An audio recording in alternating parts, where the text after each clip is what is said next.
kami sebagai KPI, sebagai Komisi Perlindungan Anak Indonesia mengharapkan agar KPI, Komisi Penyiaran Indonesia, dan juga lembaga sensor film melakukan pengawasan seketat-ketatnya terhadap konten-konten tersebut. Dan juga kepada Kementerian Kominfo ya, selaku kementerian yang punya otoritas untuk menyeleksi, mengawasi konten-konten yang ada di ranah digital, begitu Mas. Ya, saya kira Kominfo ya segera memanggil plafon tersebut, yaitu YouTube ya, harus memanggil, minta klarifikasi ya tentang tayangan tersebut ya.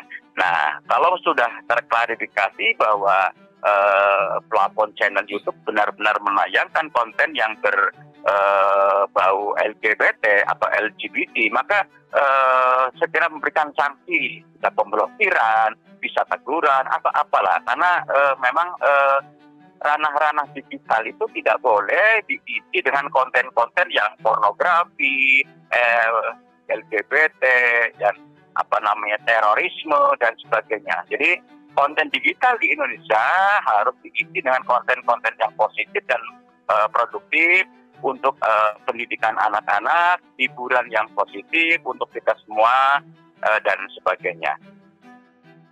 Jadi sebenarnya kalau fenomena kita sebutnya homoseksual aja ya, karena kalau ya meskipun di dalamnya mereka menyebut diri mereka ada LGBTQ+ dan lain-lain gitu ya, tetapi kita fokus membahas tentang homoseksualnya saja gitu. Nah, sebetulnya mereka ini kan bisa dipandang dari berbagai macam sisi. Yang pertama sebagai entitas manusia, kemudian sebagai manusia normal tapi yang berperilaku menyimpang gitu ya, atau dia sebagai gerakan. Nah, yang kita bahas pada pagi hari ini kan ketika mereka bertindak sebagai gerakan ya. Kenapa disebut gerakan? Karena ini masif gitu, bukan cuma menyangkut perilaku 1-2 orang, tapi sudah semacam terorganisir gitu ya. Kalau kami menyebutnya sebagai seeding, jadi pembibitan gitu ya. Ini melalui macam-macam, melalui paham-paham, terutama melalui paham ideologi gitu ya, bahwa misalnya ideologi tentang diversity, bahwa beragam itu baik gitu. Padahal ya memang kita juga di Indonesia sejak zaman dulu kala juga memang kita sudah beragam, tapi kan beragam yang seperti apa dulu gitu ya. Jadi paham diversity yang ditanamkan ini adalah beragam apapun, termasuk menerima bahwa ada orang dengan orientasi seksual yang berbeda. Kemudian, nah sasarannya siapa?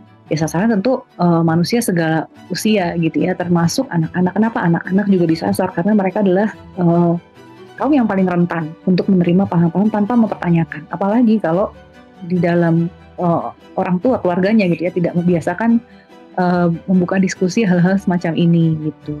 Nah, kita balik lagi sebut ini sebagai gerakan, dan tentu ya kalau sebagai manusia yang diciptakan Tuhan dengan fitrah yang terjaga ya, tentu kita menolak gerakan apapun bentuk seedingnya, bentuk pembibitannya gitu ya, mau dari lagu, mau dari film. Bahkan juga sebenarnya sebelum ada lagu yang viral itu juga beberapa kartun dari luar negeri itu, terutama dari produsen kartun terkenal di Hollywood sana, itu juga sudah mulai banget seedingnya gitu, kelihatan misalnya dihadirkan keluarga yang ada dua ayah gitu ya, atau 2 ibu gitu. Bahkan itu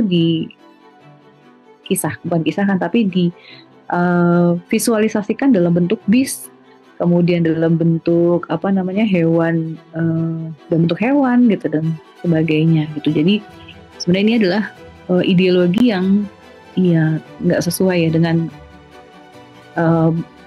saya mau sebut apa nih, mau sebut dari manusia sekitar sebagai tatanan sosial nggak masuk di Indonesia, juga sebagai manusia beragama dalam agama apapun yang juga dilarang gitu. Jadi ya memang itu adalah sebuah paham yang kita perlu, terutama sebagai orang tua mungkin ya, perlu lebih waspada gitu ketika kita memfilter atau menyajikan tontonan atau lagu kepada anak-anak kita. Kurang lebih seperti itu.